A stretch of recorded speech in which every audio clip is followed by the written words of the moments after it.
2014年的时候，老习已经释出个善意了，就是在保证特首是爱国爱港的情况下，让你选特首，还有立法会的全面选举。结果香港人就自己否掉。其实老共20年前就可以硬给你塞一个国安法进来，他不做，其实就是已经很照顾你香港人。结果你搞出这么多事情，所以就不能让你再这么闹了。香港区议会选举其实它的政治意义大于它的实质社区治理的意义，因为香港实行了这个制度10几年了吧，社区的变化一直这样平稳不发展。港独为什么在反送中当中像飞蛾扑火一样烧了起来，然后又消失？因为推动香港民主派往香港独立派发展的那个力量，其实跟港独派所要的是完全背道而驰的。因为一旦独立成功，就失去利用价值，他要的是你的反，而不是要你的成。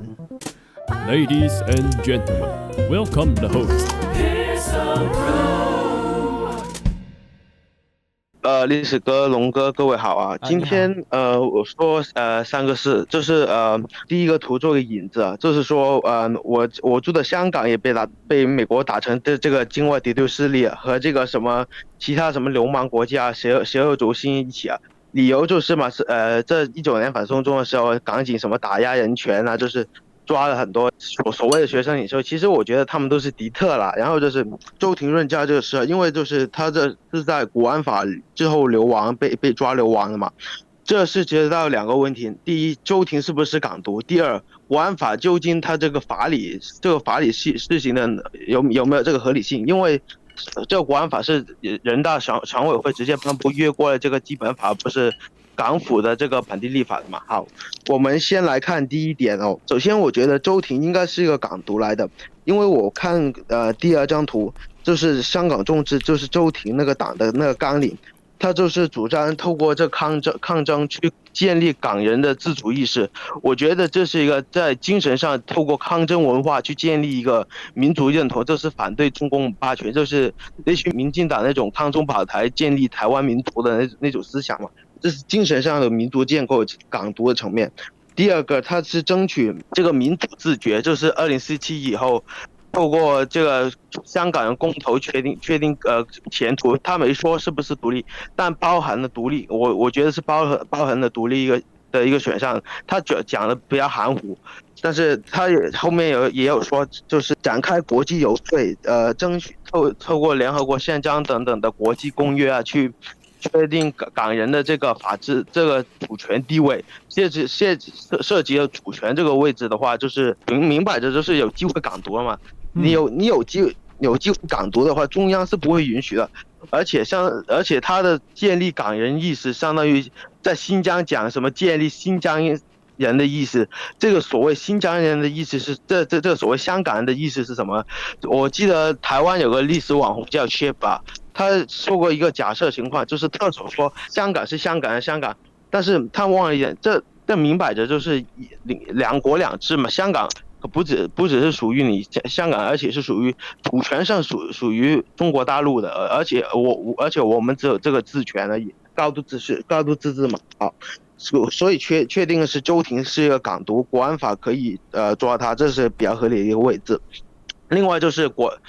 很多人觉得国安法侵犯了这个1国2制，因为国安法是一个由人大常委会自己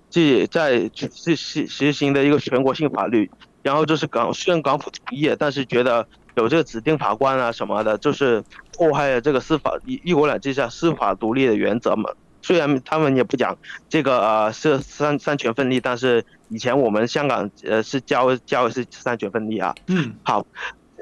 那么我们看这法律实行的有没有合理性呢？我们看了，19年的时候有很多人去感恩川普制裁香港嘛，这还有打着什么港独旗、美国旗，这相当于其实已经是在分裂国家，涉及到一个外交和国防的问题。因为外交是你这中国跟美国的关系，这个美国对中国的一个地区进行制裁，就是干涉中国的内政。然后国防的话，就是港人的意思就是想要就是想要请美军救香港之类的话，像什么香港独立连登的那时候很多这种内容的。所以说国安法这时候已经涉及到一个领土权完整的问题，就是对内的分裂势力的问题。所以说国安法立的还是比较合理的。好，接下来说说第2个事，就是香港的区选啊。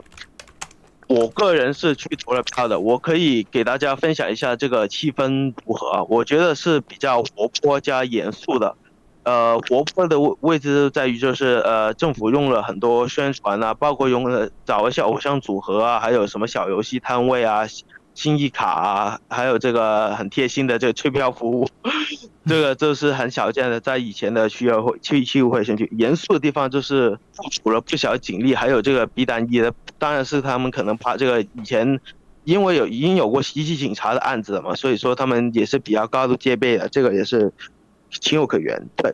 然后我觉得香港区议会选举的话，其实它的政治意义大于它的实质社区治理的意义，因为无论是建制派还是所谓的民主派候选人，能过审的，不能过审的，都说自己很爱服务社区啊，怎么的。而且就我观察，香港实行了这个制度大概10几年了吧，我这个社区的变化也就是一直这样平平稳步发展，而且对，就是在民主派还有建制派情况下都有稳步的发展，所以说我觉得这个投票率其实更多的是反映在反不反政府的问题上。我的佐证就是19年反政府运动高潮的时候呢。这就是区议会民主派大胜，送了几百个这个非建制派的议员进去了嘛，所以说其实只能说是老习吧，只能说其实他区议会选举意义不大，真正意义在于是特首还是立法会的这个选举的嘛，因为他们是比较掌握这个实际的香港运作这个权利的。好，在我说这个邪恶轴心之前，这是有关联的。我就说为什么这香港的区议会选举会是这么有如此大的改动啊？就是很简单的问题，就是你14年的时候，老习已经释出个善意了，就是在保证爱国特首是爱国爱港的情况下，让你选特首，还有这个这个立法会的全面选举嘛。结果香港人就自己否掉。坦白说，我觉得他们就是要选个什么。反共的特首嘛，到时候立法会特首全是反共，他们要的是2国2制，到时候什么李洪志的弟子啊，然后什么这个六四的民斗全部上去了，这才是香港民主派想要的光景，甚至是激进一点的港独，稍微被 DQ， 就是说违反这个被选举权，就是很无赖的这种感觉。坦白说，他们只能说他们这个野心，香港的这个野心家和这个外部势力勾结，推动自己的拖中的议程嘛，最终令这个习近平耗光了内心，然后就出手改了这个选举制度，还有这个国安法等等。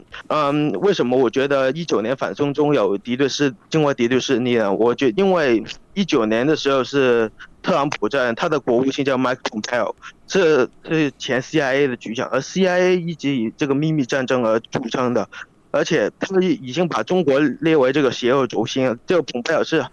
一个我会以反华十字军来形容他。请看我发的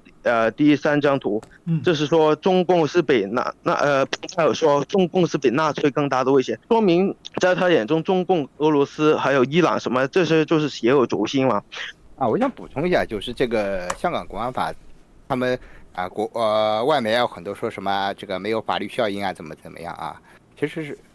我记得我之前好像在你这儿 call in 其实就讲过的，香港这个国安法它是根据香港特别行政区基本法第18条，第18条里面写了什么呢？我有一个图，你可以给大家看一下啊，就它上面写的很清楚的。全国人民代表大会常务委员会在征询其所属的香港特别行政区基本法委员会和香港特别行政区政府的意见后，可对列于本法附件3的法律作出增减。任何列入附件3的法律限于有关国防、外交和其他按本法规定不属于香港特别行政区范围的法律。就依据这个基本法，其实老共是很早以前20年前就可以硬给你塞一个国安法进来的，他不做，其实就是已经很照顾你香港人想法。老公的想法原本是你香港人自己通过一个，结果你一直不通过，还搞出这么多事情，甚至影响到了这个香港的稳定。因为香港说句难听，它最大的优势其实就是稳定依规。香港人最以前就是讲起来就是最守法最依规，你现在连守法依规这个东西没了，你这个地方还有什么发展前途？所以就不能让你再这么闹了，所以必须给你你不乐意也好，我必须给你安一个，这个说句不好听，就这个马的那个嚼头啊，必须纠正你的方向啊，我就补充一下。OK， 好，香港内部的力量呢，就是促使他去投票的动力呢，并不是一个强而有力的历史传统，更多是因应于整个当时的国际氛围，因为香港是一个更加大都市的国际化大都市的地方，而且香港是4级，就是它这个城市就是这个地区嘛，它是4区是一起的嘛。虽然香港不是国家，但你作为一个国际拥有相对应主体性的地方的话，它是一个城市跟地区是合而为一，像台湾是还有城市、乡村等等，所以它的整个资讯的普及率跟联动性会比台湾更大。好，比如说像现在北台湾发生什么事，南台湾就不一样啊。比如说像我今天晚上傍晚的时候，我儿子打电话给他阿公，就我老爹嘛，哈，那南部20度，北部今天只有12度。好，你光那个生活啊模式就不一样，所以很多东西它是没有办法一体化的。好，你光天气、气候，所以香港的很多事情，它的整个联动性是非常非常密切的啊，所以这个就会解释说为什么一件事情发生之后，整个香港会整个烧起来啊，这个点是在这里。然后我再来讲一下，这也就会相应的造成说，香港的民主派就其实也不觉得不是民主派，就是说港独为什么在反送中当中呢？这个像这个飞蛾扑火一样烧了起来，然后又消失，因为在缺乏长期的这种投票传统社会氛围的情况之下呢，促使他去大规模去投入这样的一些民主的运动，为什么？他更多的是要背后有力量去push 他嘛，去推动他。可是这就形成一个矛盾点，为什么？因为推动香港民主派往香港独立派，也是港独派发展的那个力量，给他力量的这个背后的势力呢，这样一些所谓的境外势力呢，一部分当然也有香港人自己希望他是追求嘛，这个有追求，这个很正常，这个追求是一定是有的。但是强化这股力量，变成到最后在街上丢汽油弹干嘛的这些力量呢，其实跟他们所谓港独派所要的是完全背道而驰的。什么意思呢？这就跟美国支持台独嘛，支持；美国反对台独嘛，反对。你听不懂对吧？这很正常。因为呢，美国人支持台独就是既要又不要。台独要继续的跟中共对抗，要不要？要。但是台独能不能成功？不可以成功，因为一旦真的成功了，台湾脱离中国了，那马上台湾就会亲中了。为什么？因为在没有主权伤害的情况下，台湾天然亲中那是很正常的事情嘛。就像 RCEP 为什么办得成功？在中国旁边，基本上东南亚都变成跟中国的经济是越来越交融嘛，除非你持续的有政治力量的输出。那这一点上呢，一旦独立成功，就失去利用价值。他要的是你的反，而不是要你的成。其实这就是为什么港独最终在反送中最后燃烧殆尽，黎智英只能去坐牢的这个结果是这样来的。